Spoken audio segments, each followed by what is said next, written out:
గౌరవనీయ ఆంధ్రప్రదేశ్ ప్రభుత్వం అధికారులకు విన్నపం. నా పేరు చైతన్య. మా ఇల్లు ఇక్కడ వైఎస్ఆర్ కాలనీ జంక్షన్ నుంచి ఔటర్ రింగ్ రోడ్ కొత్త కన్స్ట్రక్ట్ అవుతున్న ఫ్లైఓవర్ మధ్యలో ఉంది. కరెక్ట్గా చెప్పాలంటే రైతు బజార్ ఆపోజిట్ లైన్లో 3వ బిల్డింగు. మా బిల్డింగ్ ముందు అమూల్ ఐస్ క్రీమ్ అని పెద్ద బోర్డు ఉంటుంది. ఇక్కడ మేము హార్ట్ పేషెంటు, 10 రోజుల క్రితం పుట్టిన బాబు, బాలింత, 2 పసిపిల్లలు, 9 మంది ఆడవాళ్ళు, నడవలేని వాళ్ళు అందరూ ఇరుక్కుపోయాం. దయచేసి అధికారులు మమ్మల్ని సురక్షిత ప్రదేశానికి చేర్చాలని కోరుకుంటున్నాము.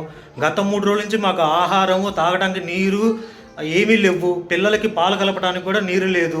ఎంతోమందికి అధికారులకి నేను వాట్సాప్లో మెసేజ్ చేశాను, కాల్ చేశాను. మొబైల్ నా స్విచ్ ఆఫ్ అయిపోయే పరిస్థితి వచ్చేసింది. దయచేసి వీళ్ళని తొందరగా అధికారులు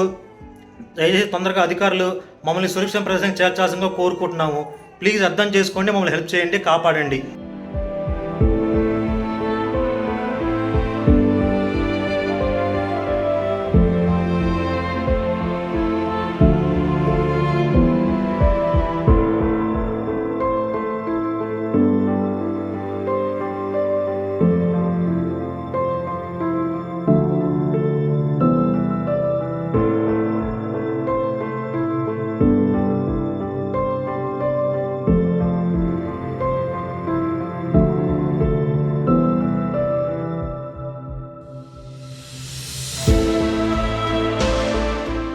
థ్యాంక్స్ టు సో మచ్ దాడి మురళి గారు మమ్మల్ని అందరూ కాపాడినందుకు ఫ్రమ్ పంచాయత్ సెంటర్.